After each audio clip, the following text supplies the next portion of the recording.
Voilà. Bon, la prochaine fois. Puis je Ok. vais voir toi. Donc, je vais vous partager mon écran.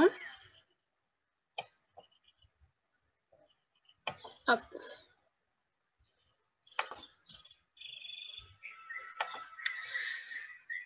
Voilà.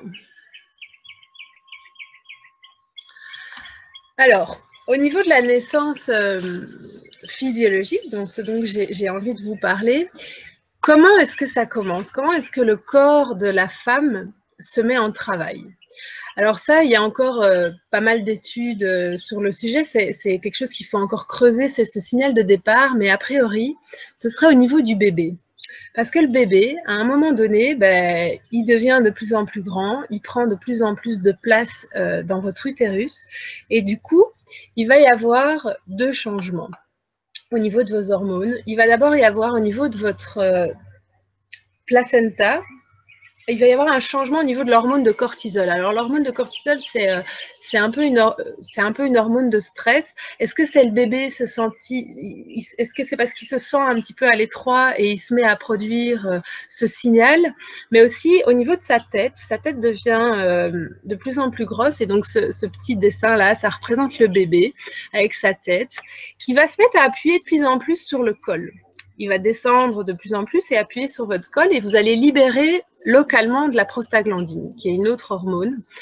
Et au niveau de la maman, le fait qu'il y ait cette production de cortisol, cette libération de prostaglandine, elle va avoir un équilibre hormonal qui va changer. Alors ça, c'est des hormones qu'on connaît puisque c'est les hormones de notre cycle.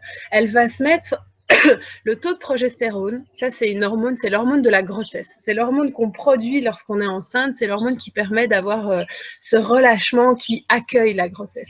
Et en fait, avec cette prostaglandine qui va être libérée, ce cortisol qui va être modifié, la progestérone va se mettre à diminuer et ça va laisser place à l'œstrogène. Et l'œstrogène, c'est un peu plus l'hormone de la contraction, du fait que le corps va se préparer à donner la vie. Et tout ça pour vous dire que c'est un équilibre assez fragile d'hormones qui vont se mettre en place, mais qui vont surtout préparer le corps au niveau de la femme et au niveau du bébé. Au niveau de votre utérus, le fait d'avoir ces prostaglandines, ce changement en progestérone, œstrogène, vous allez vous mettre à développer des récepteurs sur votre utérus à l'ocytocine. Alors l'ocytocine, c'est une hormone sur laquelle je reviendrai un petit peu plus tard. C'est l'hormone de la contraction, mais c'est l'hormone clé de toute cette physiologie du travail. Et en fait, au fur et à mesure que votre utérus grossit pendant la grossesse, vous développez petit à petit, avec ce changement d'équilibre hormonal dont je viens de vous parler, vous développez des récepteurs, comme des trous de serrure dans lesquels la clé de la contraction va pouvoir venir se mettre. Et au niveau de vos seins, au niveau de vos glandes mammaires, vous allez vous mettre à développer des récepteurs de la prolactine. Alors, c'est encore une autre hormone. Je ne veux pas vous compliquer les choses avec tous ces termes d'hormones, mais l'ocytocine, c'est une hormone clé pour la contraction de l'utérus. C'est aussi une hormone clé dans l'allaitement parce que c'est elle qui va permettre de contracter les canaux dans vos seins pour éjecter le lait. Et la prolactine, c'est une hormone qui vous permet de fabriquer le lait maternel. Et donc, dans les derniers mois de grossesse, quand on commence à sentir un petit peu ces contractions qui changent, ces contractions qu'on appelle de Braxton Hicks, c'est parce que cet équilibre hormonal dont je vous parle ici commence à se mettre en place. C'est parce que vous commencez à développer ces récepteurs à l'ocytocine sous votre utérus. Vous commencez, il y a certaines femmes à la fin de la grossesse qui disent « Oh, mais j'ai déjà du lait, est-ce que c'est normal ?» Ben oui, vous commencez à développer ces récepteurs à la prolactine, commencez à développer de la prolactine. Et donc, c'est tout ce qui prépare physiologiquement votre corps au maternage. Et au niveau du bébé, lui, cette libération d'hormones, ce changement au niveau du cortisol, ça va préparer son organisme à la vie aérienne. Ça va préparer son organisme à changer d'état, de son milieu aqueux, son milieu liquide, à cette vie aérienne. Et au niveau de ses poumons particulièrement, il va y avoir une préparation des poumons à recevoir de l'air, puisque ça fait 9 mois que ces poumons ils sont remplis de liquide. Voilà, je reviendrai là-dessus aussi au niveau des poumons.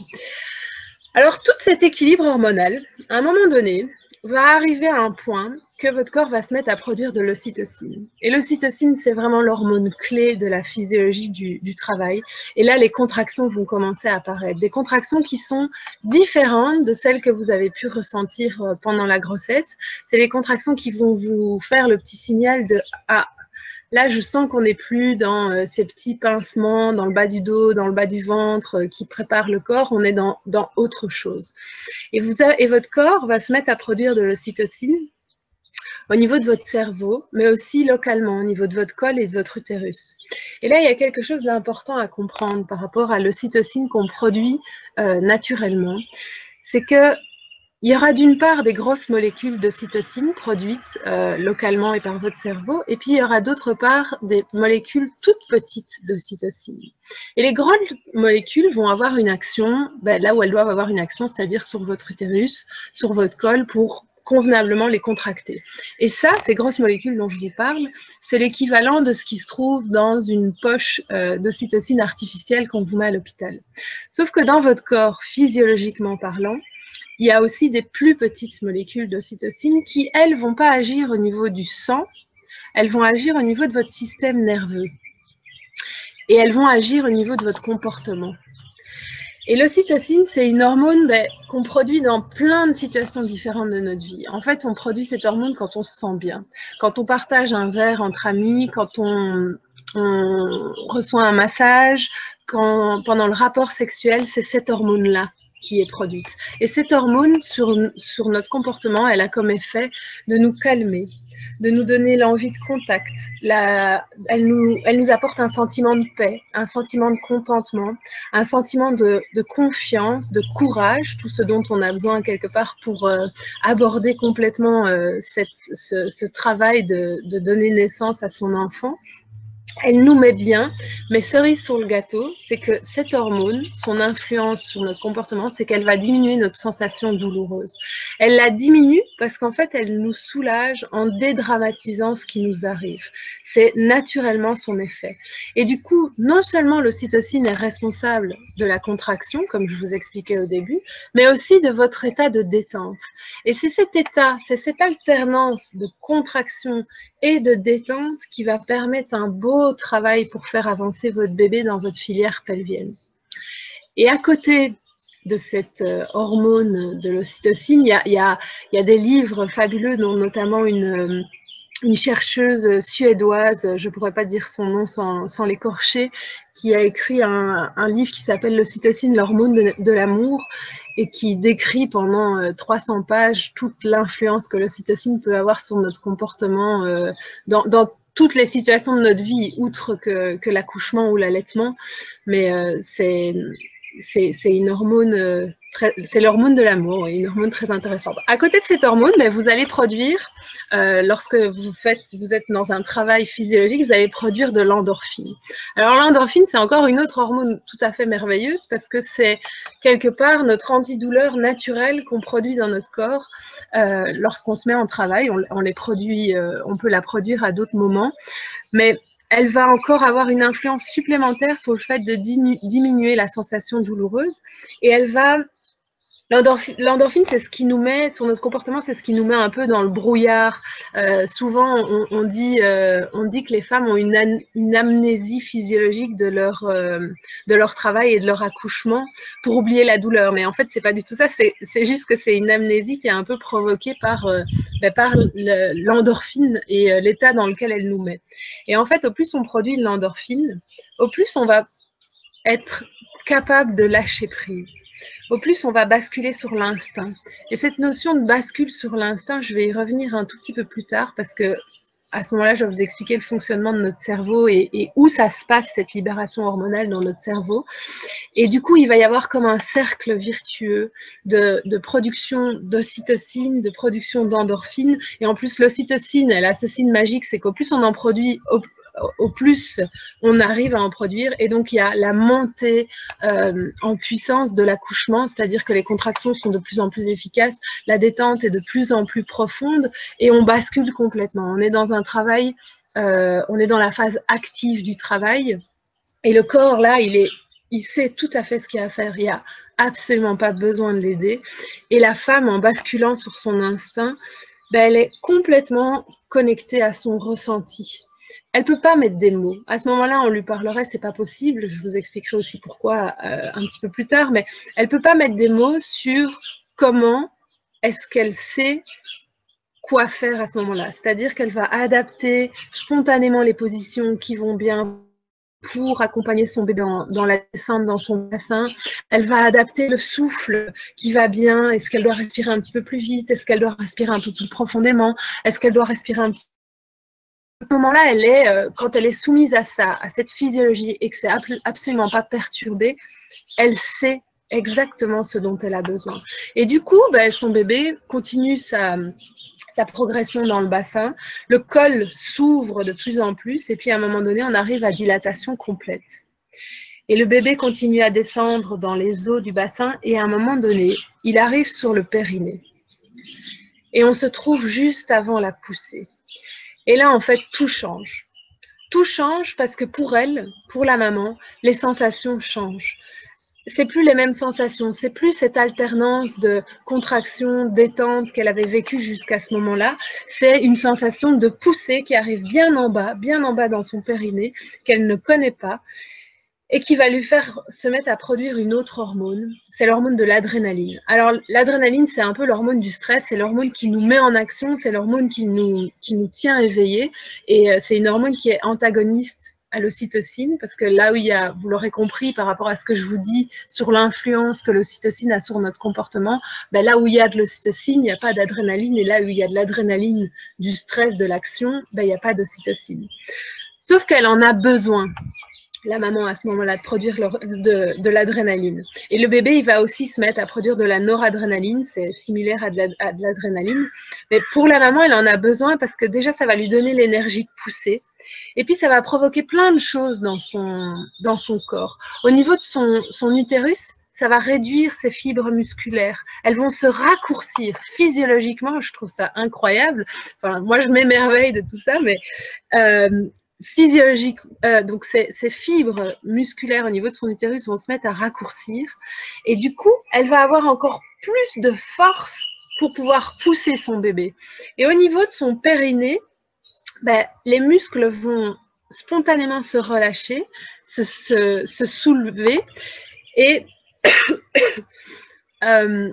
il va y avoir une contracture, donc elle se met à produire de l'adrénaline, les sensations changent, elle va se préparer à pousser et en fait elle va serrer au niveau de ses abdominaux. Et le fait que ses abdominaux se serrent spontanément par cette production d'adrénaline, ben, au niveau de son périnée à l'arrière, les muscles qui sont habituellement serrés et contractés vont s'écarter. Et au niveau du bébé, dans son corps à lui, ça va préparer, ça va mettre tout son organisme en éveil pour qu'il se prépare à ce changement de liquide à aérien. Au niveau sanguin, en fait, sa circulation sanguine va se concentrer sur son cerveau et sur son cœur. Au niveau de ses poumons, il va y avoir le liquide va s'enlever progressivement et il va se mettre à produire du surfactant. Alors le surfactant, c'est ce qu'on donne aux prématurés lorsqu'ils naissent avant 36 semaines pour préparer les poumons parce que c'est une substance qui permet... c'est une substance qu'on appelle tensioactive. En fait, l'image que vous pouvez avoir, c'est d'un ballon qui n'a jamais été gonflé. Ben, les parois internes du ballon sont un peu collées les unes contre les autres, alors que quand on a déjà gonflé le ballon et qu'on le dégonfle, il y a naturellement de la place à l'intérieur du ballon. Et ben, c'est exactement ce que ça va faire au niveau de ses poumons à ce moment-là. Et il va aussi développer tout son sens de l'odorat. Toute son olfaction, elle va être à son maximum parce que quand il va naître, il va pouvoir reconnaître sa maman, il va pouvoir reconnaître son odeur et il va pouvoir retrouver tout seul le sein de sa mère pour aller se nourrir. Et au niveau des deux, au niveau de la maman et du bébé, il y aura une acuité visuelle complètement exagérée pour qu'au moment de la naissance, il puisse y avoir cet échange, ce premier regard qui va créer la rencontre, qui va créer la sécurité affective tant de la maman que du bébé, qui va créer le lien, tout leur organisme est baigné dans ces hormones et d'ocytocine, qui est la paix, le calme, et de prolactine, qui est l'hormone maternelle, et d'endorphine, qui est complètement lâché prise. Et il faut les laisser là, à ce moment-là, dans cette bulle, parce qu'ils sont soumis à tous les ingrédients qu'il faut pour créer ce lien de mère à enfant, mais qui va construire une base affective pour toute la vie du bébé. Et à ce moment-là, il ne faut surtout pas perturber tout ce qui se passe entre eux, parce que la naissance n'est pas finie. Il y a encore le placenta à sortir. La maman n'est pas encore délivrée, on appelle ça la délivrance, le fait de sortir le placenta, et elle va avoir besoin de cette ocytocine pour que les contractions reprennent pour sortir ce placenta. Et maintenant, vous l'avez compris, l'adrénaline, ben, elle est antagoniste à l'ocytocine. Du coup, si on se met à perturber, à avoir des sons un peu trop forts, si on se met à intervenir dans ce processus, ben, la délivrance peut être plus complexe. Et donc, il faut laisser encore la maman et le bébé dans cette bulle où elle peut produire cette ocytocine. Et tout ça, tout ce que je viens de vous décrire sur ce dessin, ben, c'est permis grâce à une chose. C'est permis par le fait que la maman a créé une bulle autour d'elle.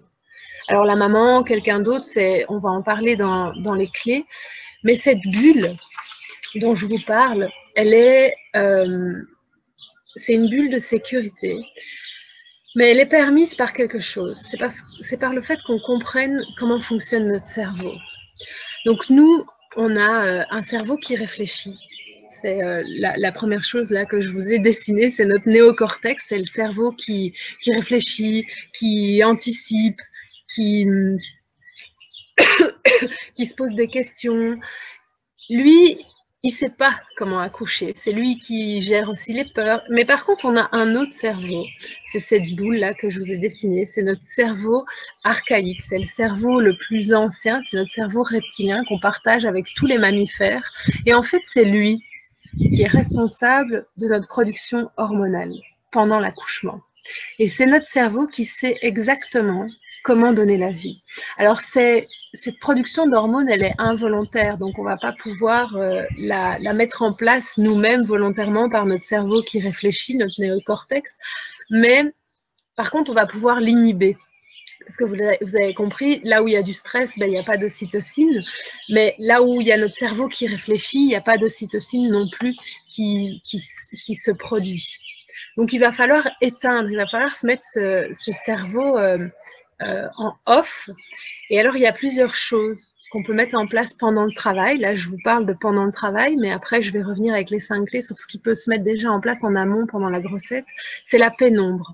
Déjà, c'est la première chose. Parce que cette libération hormonale, cette mise en travail, tout ce qui se passe dans le corps de la mère, on peut comparer ça à l'endormissement.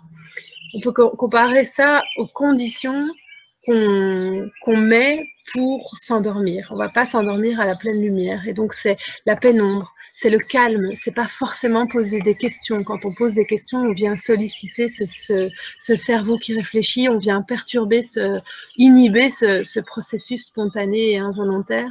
C'est le silence, la chaleur. Quand on a froid, une maman qui a froid en travail va se mettre à produire un petit peu des hormones de stress. Donc, c'est important qu'elle ait toujours chaud, qu'elle se sente dans de la douceur et qu'elle ait cette sécurité qui lui permet de basculer sur ce cerveau instinctif. Alors, est-ce que, je vous avais dit, on parlerait un petit peu du rôle du père. Est-ce que c'est le rôle du père de mettre tout ça en place autour de la maman? Est-ce que c'est le rôle de la sage-femme? C'est à déterminer pendant la grossesse. Et maintenant, ce dont on va parler, c'est comment mettre tout ça en place pendant la grossesse pour pouvoir favoriser au maximum le fait de vivre une naissance physiologique.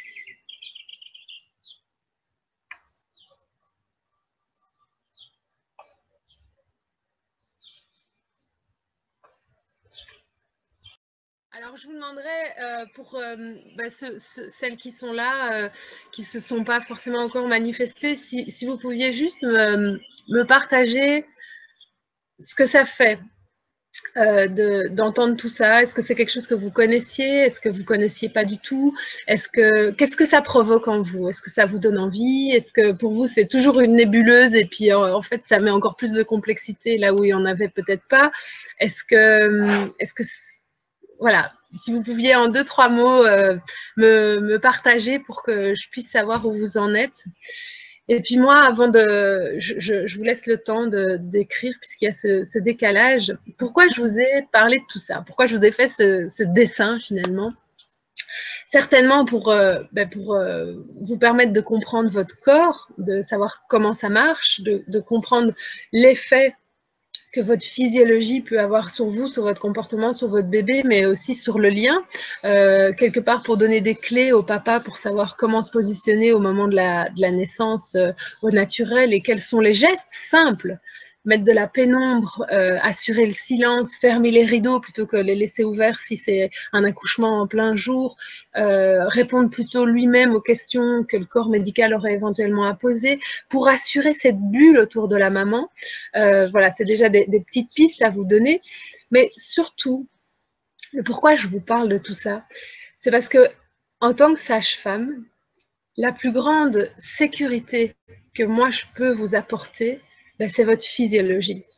Parce qu'à partir du moment où vous êtes dans votre physiologie, où vous êtes dans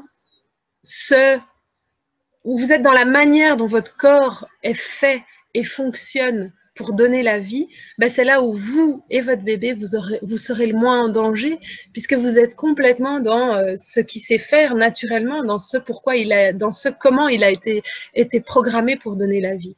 Et je pense que c'est la clé la plus importante à donner à une femme qui a envie de vivre une naissance au naturel, c'est lui expliquer, voilà, la physiologie, ça se passe comme ça. J'ai tellement envie d'avoir vos réactions. Alors, oui, il y en a, Stéphanie. Parce que pour moi, ça fait tellement waouh, parce qu'on est dans un changement de regard complet. En fait, vous n'êtes plus une femme enceinte à risque de quelque chose, vous êtes une femme enceinte à compétence de vivre votre physiologie. Et donc, on n'est plus dans une dictature de j'ai peur d'une complication parce que je sais qu'en fait, mon corps, il est fait comme ça, il est fait pour ça, il est capable de donner la vie. Maintenant, c'est comment je me prépare pour moi plonger. Parce qu'effectivement, je vous ai expliqué cette notion de cerveau qui réfléchit, qui analyse, et ça vient nous embrouiller, et ça vient nous perturber par rapport à je me branche sur ce cerveau instinctif. C'est pas dans la vie de tous les jours, on n'a pas beaucoup de situations où on arrive à se mettre dans cette condition-là. Et donc, effectivement, il y a des clés pour pouvoir se préparer à ça. Mais c'est d'abord, pour moi, ce trésor que j'avais envie de partager, c'est que votre plus grande sécurité, c'est votre physiologie. Isabelle ? Oui, alors Stéphanie, il y a plein de réactions, c'est super.